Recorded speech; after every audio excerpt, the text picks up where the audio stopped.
Salut, c'est Dylan, j'espère que tu vas bien et bienvenue dans cette nouvelle vidéo. Dans cette vidéo, je vais te montrer comment utiliser les textes, comment les personnaliser, comment les modifier pour avoir des animations de texte qui sont tendances. Tu sais, les choses que tu peux voir notamment sur After Effects avec la postérisation temporelle, et bien figure-toi qu'il existe un effet en particulier qui te permet de faire ça sur Final Cut. Alors, même si on ne le voit pas en détail dans cette vidéo, tu vas comprendre toutes les mécaniques pour arriver avec des textes qui sont banger. Pour nous soutenir, n'hésite pas à t'abonner à la chaîne, à activer la cloche pour être au courant des prochaines sorties, des prochains tutos. C'était Dylan et je te souhaite un excellent visionnage. Salut, j'espère que tu vas bien, bienvenue dans cette nouvelle vidéo. Sur cette vidéo, on va apprendre à maîtriser toute la partie texte, du coup, qui est disponible dans Final Cut directement. Donc, ces textes-là vont être utiles, donc, comme tu le sais, pour dynamiser une vidéo, pour chapitrer une vidéo, pour sous-titrer une vidéo. Et globalement, tu vas ajouter des textes pour apporter de l'information. Okay, donc on ajoute par exemple des sous-titres quand une vidéo, on entend le son mais pas hyper bien, auquel cas ça peut être utile de sous-titrer. On peut ajouter des sous-titres lorsque une personne parle en anglais, qu'on publie la vidéo pour un public français, dans ce cas-là on sous-titre en français, ou bien juste des textes informatifs tout au long de la vidéo.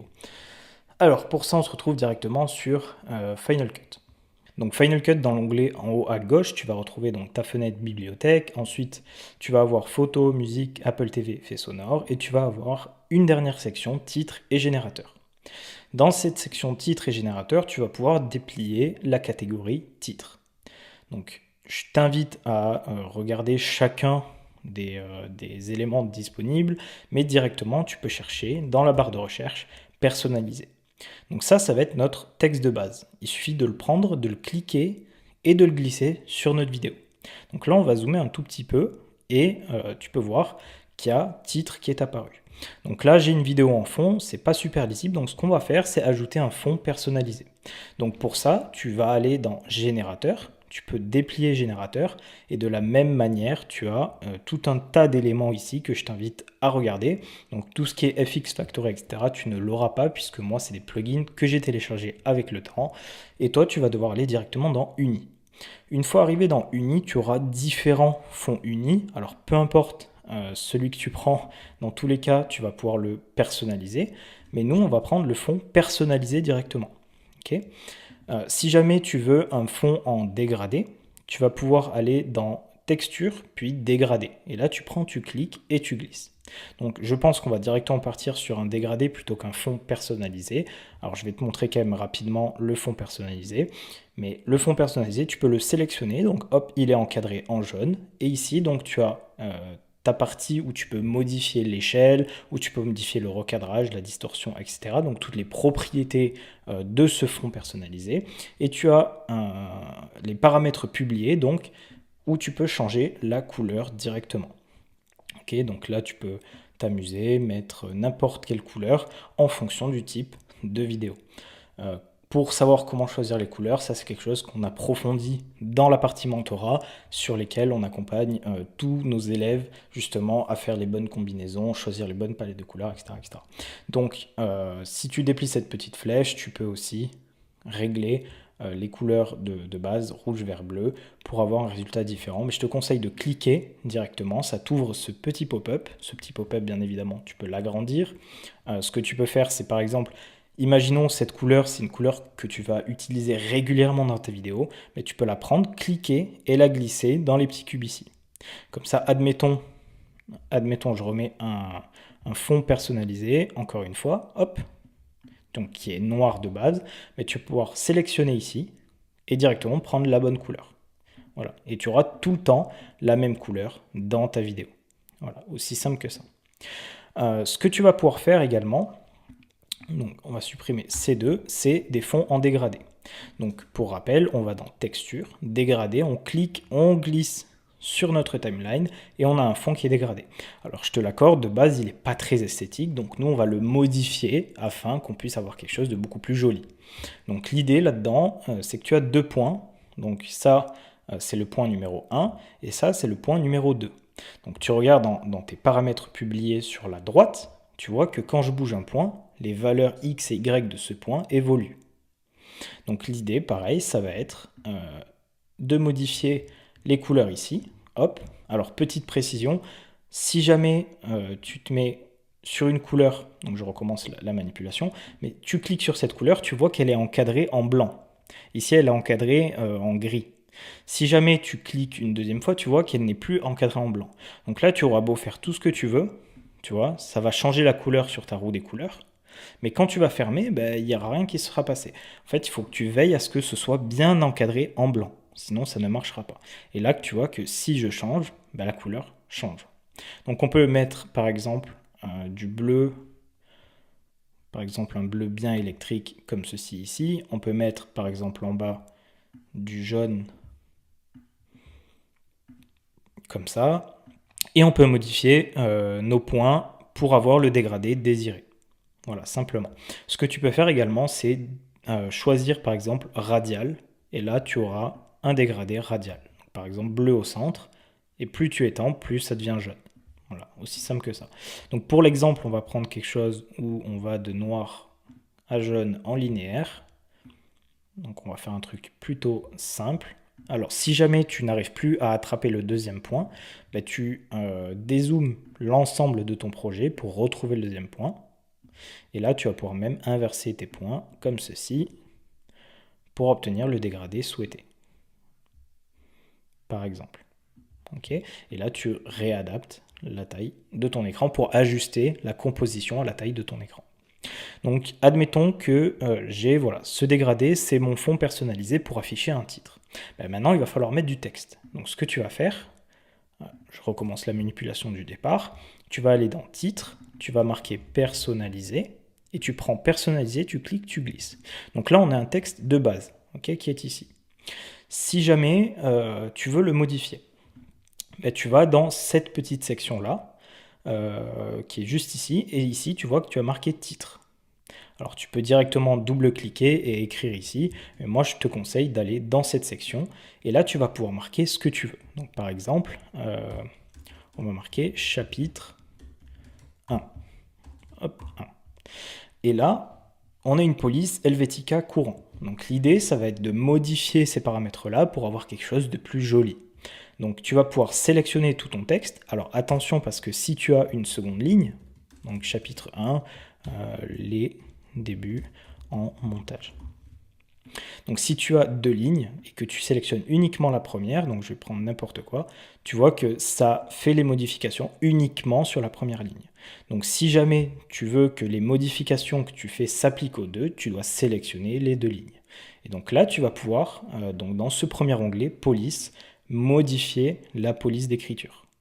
Donc par exemple, on va prendre une police que j'aime bien. Alors à savoir que quand tu affiches toutes tes polices, si tu connais le nom d'une police d'écriture, tu vas pouvoir taper sur ton clavier les premières lettres et ça va t'amener directement à cette police d'écriture.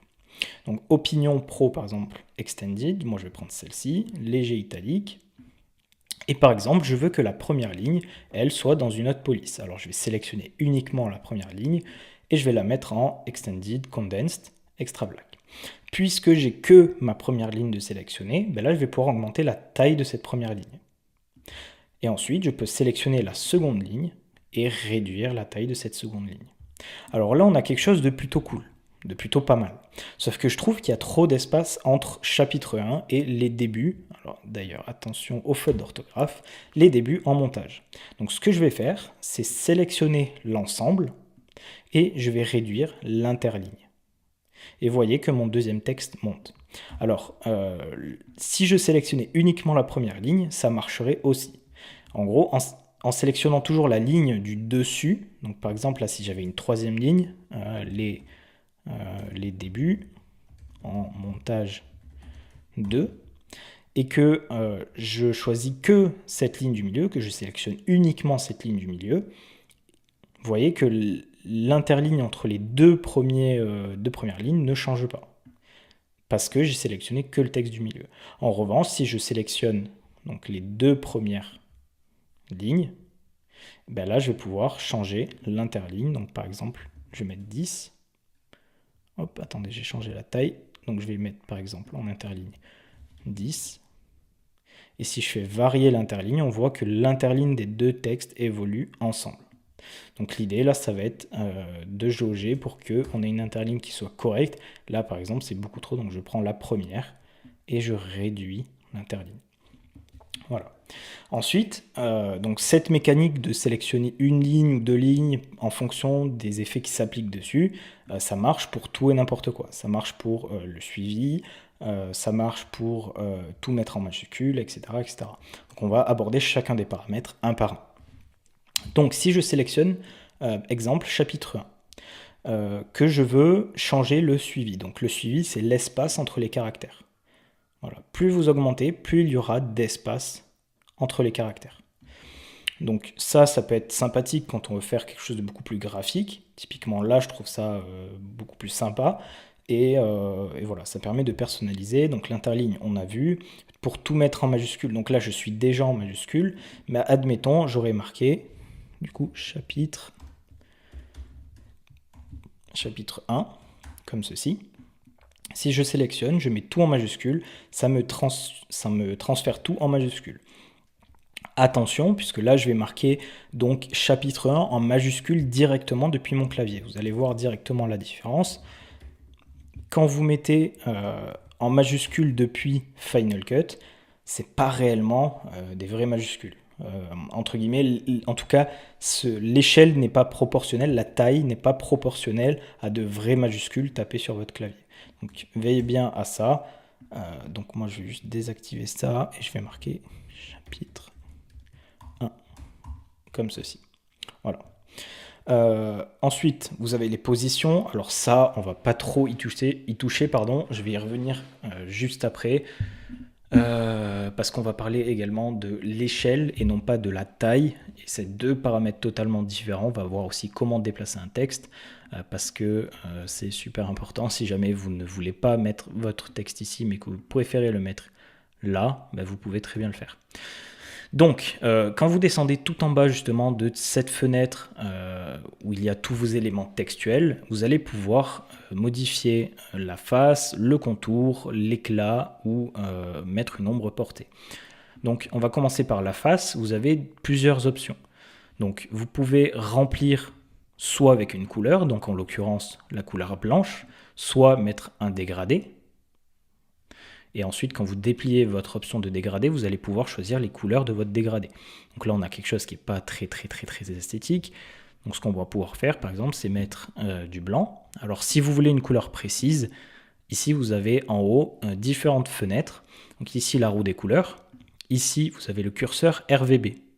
Donc ce que vous allez pouvoir faire, c'est ici, code hexadécimal, vous pouvez mettre votre couleur précise. Donc moi, si je veux du blanc, je marque FFF. Et je tape sur Entrée. Et là, vous allez avoir la première couleur de dégradé qui est du blanc. Ensuite, je peux sélectionner la seconde couleur. Et là, en l'occurrence, je peux mettre, par exemple, du jaune. Alors, j'ai pas de couleur précise, mais par exemple, je peux mettre du jaune. Ensuite, ce que vous pouvez faire, c'est modifier l'endroit où se sépare le dégradé. Donc, on peut remarquer que plus je vais vers la gauche, moins il y a de blanc. Vous voyez qu'on passe très vite de blanc à jaune. Plus je vais vers le jaune, plus il y a de blanc et moins il y a de jaune. Donc l'idée, c'est de trouver ce qui vous intéresse. Donc nous, on va se remettre, donc il y a texture également. Donc ça, je m'en sers jamais, très sincèrement. Donc on va rester dans couleur et nous, on va mettre, par exemple, la couleur complémentaire au jaune, ça peut être du bleu. Donc on peut mettre du bleu comme ceci, ou alors pour que ce soit bien lisible au moins pour la vidéo, on va rester en blanc. Donc voilà, j'ai fait l'erreur, c'était pas sélectionné le contour en blanc de la couleur, et ça ne m'a pas changé la couleur quand j'ai mis blanc, donc je sélectionne, puis je mets blanc. Voilà. Ensuite, ce que je vais pouvoir faire, c'est rajouter par exemple un contour. Donc vous voyez que là, il y a un contour rouge qui est apparu, puisque la couleur de base de Final Cut, quand vous mettez un contour, c'est rouge. Et vous avez différents paramètres. Donc toujours la même manière, couleur dégradée que vous pouvez changer. Ensuite, vous pouvez modifier l'opacité de ce contour. Okay, donc est-ce qu'on le voit beaucoup ou non? Alors juste pour la vidéo, je vais vous le mettre à fond. Donc l'opacité, vous voyez, là, on voit à travers le contour. Et plus on augmente, moins on voit. Vous pouvez aussi augmenter le flou. Donc si vous réduisez un peu l'opacité, un peu la largeur, ça peut vous créer une espèce de lueur sur votre texte. Et Également, ce que vous pouvez faire, donc, c'est aller dans face. Mais si vous désactivez la face, alors attendez. Hop, voilà. Et si vous désactivez la face, ben, ça va vous faire votre texte en contour rouge. Maintenant, si vous voulez, vous pouvez changer et le mettre directement en contour blanc. Alors, je sais que ceux qui n'ont pas forcément la mise à jour Final Cut Pro 11, il ne suffit pas de désactiver la face, ça ne marche pas tout le temps. Donc, vous pouvez simplement baisser l'opacité de votre face pour enlever en quelque sorte le fond du texte. Et ensuite, vous pouvez jouer sur la largeur de votre contour pour avoir quelque chose de plus ou moins épais. Voilà. Ensuite, ce que vous pouvez faire, donc, c'est rajouter de l'éclat, et une ombre portée. Donc, si on rajoute une ombre portée, je vais juste remettre la face de mon texte à 100%. Donc, l'ombre portée va permettre de détacher le texte du fond. Donc, là, vous avez la distance. Est-ce que c'est plus ou moins éloigné? Ici, vous avez l'angle de votre ombre portée. Est-ce qu'on la veut en haut? Est-ce qu'on la veut en bas? Est-ce qu'on la veut à gauche? Est-ce qu'on la veut à droite? Voilà. Et la distance, donc, c'est par rapport à notre texte d'origine. Est-ce qu'on est complètement derrière ou est-ce qu'on est écarté par rapport à cet angle? Donc ici, on va la mettre par exemple totalement derrière. L'opacité à 100%. Donc là, on ne voit rien. Mais l'idée, ça va être d'augmenter le flou.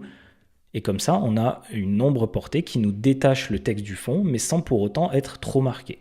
Parce que je vois souvent des gens qui font, par exemple, un texte comme ceci. Voilà, comme ça. Qui font une distance comme ça. Comme ça. Et on va réduire un petit peu ça, qui font un texte comme ça. Alors, ça peut être joli quand on fait un truc un peu style japonais, etc. Mais sinon, je trouve pas que c'est le plus esthétique. Donc, l'idée, ça va être de réduire potentiellement, voire de ne pas mettre de contour du tout. Et par contre, de mettre une ombre portée, sans forcément de décalage, avec un flou à 100% qui détache le texte du fond. Voilà. Donc ça, c'est un peu tous les paramètres que vous allez pouvoir modifier pour modifier votre texte. En sachant que vous allez pouvoir enregistrer les attributs de mise en forme et les attributs d'apparence. Donc ça, c'est pour créer des presets de texte. Donc si jamais vous enregistrez, donc, comme ceci, enregistrer les attributs de mise en forme, ou même, on va aller plus vite, enregistrer tous les attributs de style et de mise en forme. Donc par exemple, texte, exemple, formation, FCP, donc Final Cut Pro, j'enregistre. Si je mets un personnalisé, comme ceci, je vais pouvoir aller fouiller dans mes textes qui seront dans mes attributs que j'aurai créés, dans mes presets que j'aurai créés, pour appliquer exactement les mêmes paramètres. Et donc, en un clic, une fois que vous avez créé un paramètre de texte, il suffit de recliquer, de mettre un nouveau personnalisé qui de base n'a aucun effet, qui n'a aucune personnalisation, et de cliquer sur ces éléments-là pour remettre ces personnalisations.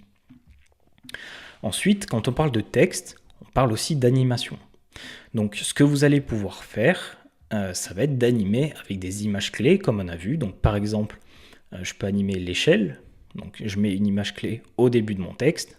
Je mets une image clé à la fin. Donc je me mets à la fin, je reviens d'une image avec la touche de mon clavier, avec la flèche de gauche de mon clavier. Et là, par exemple, je vais augmenter à 158, par exemple. Et là, vous allez voir que mon texte a une animation de zoom. Je peux le faire de la même manière dans un sens inverse et faire une animation de dézoom, de rotation, peu importe. Il faut savoir que Final Cut, donc je réinitialise ça, a des paramètres justement qui nous permettent d'animer simplement un texte directement intégré à Final Cut. Donc in opacity, donc c'est quand on sélectionne notre texte, on a un petit T ici dans nos onglets et vous allez pouvoir cliquer dessus. Donc vous avez tout un tas de paramètres. Alors globalement, pour vous expliquer simplement, tout ce qui est in, donc in opacity, in position, in scale, in rotation, in tracking, in blur, in sequencing, etc., ça va être les animations d'entrée. Tout ce qui est out, ça va être les animations de sortie. In opacity, ça va permettre de faire apparaître notre texte au début en opacité. Donc là, c'est un peu comme si on avait une machine à écrire. Alors, pour changer ça, on peut le mettre ici dans In Unit Size. Vous pouvez mettre caractères, les caractères sans espace, mots, lignes, tous ou personnalisés. Par exemple, si on met mots, on va voir que tout va apparaître mot à mot en opacité. Okay. Si on met par exemple ligne, la première ligne va apparaître, puis la seconde en opacité. Voilà. Ce que vous pouvez faire également, c'est par exemple, donc moi je le fais apparaître en mot à mot, hop, et ici vous pouvez jouer sur le in position. Par exemple, si je diminue, donc pour diminuer, vous n'êtes pas obligé de taper la valeur. Vous pouvez cliquer, rester appuyé et slider vers la gauche ou vers la droite pour augmenter ou diminuer la valeur. Donc je vais mettre ça à -2, à peu près, -2. Et là, ce que je vais pouvoir faire, je vais pouvoir observer que mon texte arrive en opacité de bas vers le haut.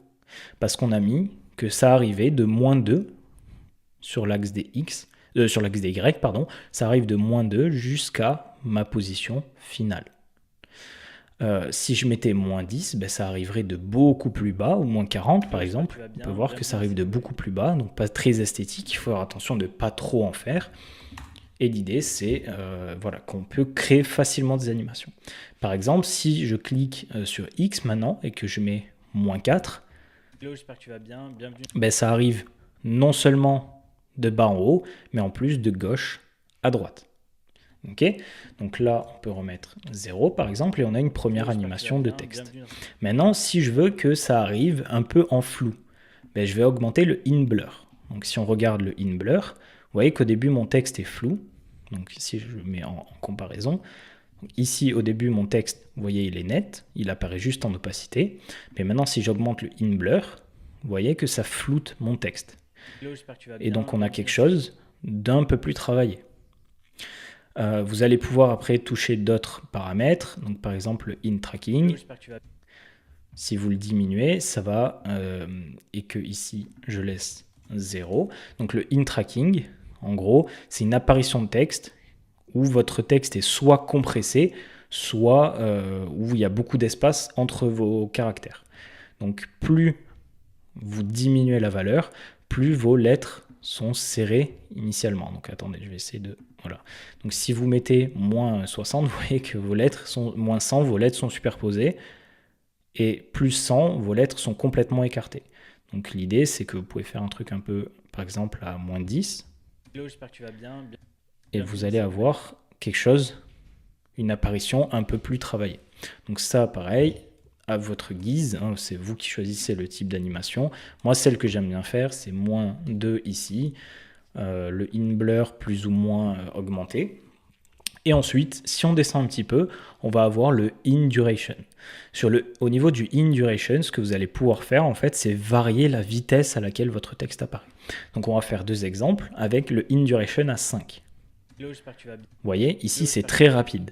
Maintenant, si je mets le in duration à 60, c'est très lent. Donc ce que vous pouvez faire, c'est simplement ajuster pour avoir la bonne vitesse. Tout simplement. Et ensuite, il y a exactement les mêmes paramètres pour le out. Donc voilà. Donc, je vous invite à toucher un peu ces paramètres. Le in direction, donc ça, c'est est-ce que le texte apparaît donc, dans l'ordre où on lit? Est-ce que ça apparaît dans le sens inverse? Donc vers l'arrière, ça commencerait par un montage. Est-ce que ça apparaît de manière aléatoire? Donc ça peut apparaître par exemple le en premier, ensuite les, ensuite un, ensuite chapitre, montage. Hello, j'espère que tu vas bien. Bienvenue dans cette nouvelle vidéo. De manière aléatoire. Ça, c'est à vous de voir en fonction du style que vous voulez donner à votre vidéo. Et ensuite, la vitesse. Donc, est-ce que on va doucement en entrée et de plus en plus vite? Est-ce qu'on va doucement en sortie mais plus vite en entrée? Est-ce que on crée une courbe lent, rapide, lent? Est-ce que ça ralentit au fur et à mesure du temps? Ça, c'est à vous de tester aussi en fonction du rendu que vous souhaitez. Donc voilà, ça, c'est toutes les animations qui sont déjà pré-intégrées sur Final Cut. Ensuite, il va falloir juste rapidement comment on parle de déplacer un texte, parce que admettons que je réduis pas la taille, donc la taille c'est dans les paramètres de texte, mais que je réduis l'échelle, donc dans nos paramètres de transformation. Si je réduis l'échelle et que j'affiche ici mon outil transformation, et que je l'enlève, mais par contre que là, je déplace mon texte. Ben, tu peux voir que mon texte est croppé. Tu vois que mon texte, là, attends, je zoome pour que tu vois bien comme il faut. Tu vois que mon texte, quand je le déplace, mais il est croppé. Pour quelle raison? Ben parce que quand tu affiches ton outil de transformation, tu peux voir qu'il sort de la limite de ce cadre-là. Donc en fait, ce qu'il va falloir faire, par exemple, c'est reprendre ce texte, le recentrer. Donc là, il est centré. Tu réaffiches ton outil et là, tu peux le déplacer de nouveau. Okay, ce que tu peux faire, tout simplement également, c'est laisser l'échelle à 100%. Là, tu remets ton texte au milieu correctement. Tu déplaces ton texte et tu diminues l'échelle. Par exemple, si tu veux mettre un nom, ici à la place de chapitre 1, que tu veux mettre le nom d'une personne qui parle face caméra, ben, tu peux le faire directement comme ceci. Mais on rappelle, là si je déplace, tu vois, ben là mon texte disparaît parce que je sors des limites de cadre de ma transformation. Donc l'idée, ça va être de faire attention justement à ça pour pas que ton texte disparaisse. Donc ce que tu fais, encore une fois, donc là ton texte initialement il est comme ça, tu peux le déplacer comme ceci, réduire l'échelle, mais tu vas voir que tu réduis par rapport au point d'ancrage. Donc on va parler dans une prochaine vidéo du point d'ancrage, mais ce qu'il va falloir faire, donc, tu réinitialises. Donc là, tu as ton texte de base, on va juste le recentrer, comme ceci. Là, tu déplaces ton texte, et ensuite tu réduis l'échelle. Ok, simplement. Voilà. Clouc, clouc, clouc, je réinitialise ça, on remet ça au centre. Alors attends. Voilà, on va mettre ça au centre. Donc globalement, on a vu tout ce qui était animation de texte, comment donner un style à son texte, à savoir que, chose très importante, on a déjà vu les effets dans une vidéo sur les effets avec Alexandre, tu peux mettre des effets sur tes textes. Donc par exemple, moi, quelque chose que j'aime bien mettre, c'est l'effet chaleur qui est déjà pré-intégré. Et donc, si j'enlève la colorisation, si tu veux, ça va donner des vaguelettes, tu vois, à mon texte. Tu peux très bien aussi, par exemple, mettre un second effet. Tu peux cumuler les effets comme ça sur tes textes pour les personnaliser. Donc si par exemple, je mets framerate, mais ça va me donner une apparition de texte. Donc une apparition de texte qu'on a créée via ces paramètres-là. Mais grâce à cet effet-là, ça va me la faire de manière un peu plus saccadée. J'espère que tu vas bien. Tu vois, bienvenue hop. dans cette nouvelle vidéo. Et là, on a un texte qui est vraiment cool. Hello, j'espère que tu vas bien. Bienvenue dans cette nouvelle vidéo. Voilà, tu vois, on a quelque chose de plus personnalisé. Donc tu peux rajouter des effets, bien évidemment, sur tes textes. Au niveau des typos, tu peux donc en installer. Je te ferai une vidéo exprès pour ça. Donc si tu installes une typo pendant que Final Cut est ouvert, il faudra fermer Final Cut et le réouvrir pour qu'il prenne en compte la nouvelle installation de la nouvelle typo que tu as téléchargée. Voilà, globalement on a vu tous les paramètres liés au texte, on a vu comment créer des fonds personnalisés, soit dégradés, soit normaux, et je pense avoir fait le tour de tout ce que tu avais besoin. Donc je te souhaite une excellente journée. Ah, dernière petite précision, tu peux bien évidemment choisir un mode de fusion différent pour tes textes. Donc par exemple si on met lumière vive ou lumière tamisée, tu peux voir qu'on prend l'apparence du fond dans ce cas-là. Tu vois, hop, on prend l'apparence du fond. Et en fonction de ta couleur de fond, donc là si par exemple au lieu de jaune, je mets rouge, ben, tu peux voir que le texte prendra la couleur du fond. Et donc là, si je le personnalise, que je remets du coup chaleur. Alors moi, je sais qu'Alexandre n'aime pas taper dans la barre de recherche. Moi, je trouve que ça va plus vite. Ça, c'est un choix personnel. Tu peux apprendre tous les effets par cœur. Moi, je vais dans la barre de recherche, je tape parce que je connais les effets par cœur, mais pas nécessairement leur emplacement. Donc là, je réduis un peu l'amount, donc le montant d'effet chaleur qu'il y a sur mon texte. Je peux mettre frame rate effect. Donc quand tu vois ces valeurs-là, pour le frame rate effect, c'est le nombre d'images par seconde que ça crée. Donc ici, il y a 9 images par seconde. Donc on est sur un projet où normalement il y en a 25, mais grâce à cet effet-là, on a réduit comme s'il y en avait 9. Donc ça nous donne quelque chose de très saccadé. Donc nous, on va augmenter à 15, et tu peux voir tu vas bien. Bienvenue dans cette nouvelle voilà, vidéo. qu'on a un texte personnalisé. tout simplement. Autre petite manipulation, pardon, avant de finir, parce que c'est des choses importantes. Donc là, je vais juste, sur mon texte, je vais juste remettre le mode de fusion en normal pour avoir un texte blanc. Ce que tu peux faire, c'est dupliquer ton texte une première fois. Donc pour dupliquer, pour rappel, hein, soit on fait commande C, commande V, et là on a du coup copié-collé notre texte, soit on sélectionne, on appuie sur option de notre clavier, on clique, on glisse au-dessus et on lâche tout. Et donc là on a le texte qui est copié-collé 2 fois. Donc tu peux voir que là on a le même texte superposé. Donc ce que tu peux faire, c'est le mettre, et c'est une des utilités du plan composé, tu peux le mettre en plan composé, donc option G sur ton clavier, entrée de ton clavier, et donc là tu vas pouvoir par exemple mettre un flou gaussien dessus. Et tu peux voir que ça te donne une lueur sur ton texte. Donc après tu peux jouer avec les paramètres d'opacité, etc. pour créer une petite lueur assez sympa. Voilà. En sachant que là, donc, ça fait un peu gris, c'est normal, c'est parce qu'on a notre ombre portée. Donc si j'enlève l'ombre portée, on aura une lueur assez blanche, enfin plutôt plus blanche que ce qu'elle n'était avant. Donc voilà, c'est une des options. Sinon, l'option très simple pour créer une lueur, c'est simplement d'aller dans contours. Vous activez les contours pour toutes vos lignes, où on va le mettre par exemple que pour chapitre 1. Vous activez votre contour, vous mettez un contour dans ce cas-là en blanc, vous mettez un contour de la couleur de votre texte, c'est mieux, c'est plus esthétique. Vous augmentez le flou, vous augmentez la largeur, et vous pouvez réduire l'opacité. Par exemple. Donc là, vous avez une petite lueur. Alors moi, j'aime pas trop, parce que je trouve pas cette lueur-là très esthétique. Ce que vous pouvez faire également, c'est le faire sur l'ombre portée. Ici, on met en blanc. C'est plus joli. Vous pouvez réduire ça, réduire le flou, et ça donne une espèce de lueur autour de votre texte. Sinon, vous mettez en plan composé et vous mettez un flou gaussien par-dessus. Et là, vous pouvez voir, on a une animation qui pourrait servir de chapitrage de vidéo plutôt esthétique. Donc, en dessous de cette vidéo, on vous mettra probablement quelques polices que vous pouvez utiliser directement, ou je vous le mettrai en dessous de la vidéo sur sur comment télécharger une police, etc. Mais voilà comment personnaliser des textes, se servir des outils de texte dans Final Cut. J'espère que cette vidéo vous aura plu. On se retrouve dans la prochaine vidéo. Ciao, ciao.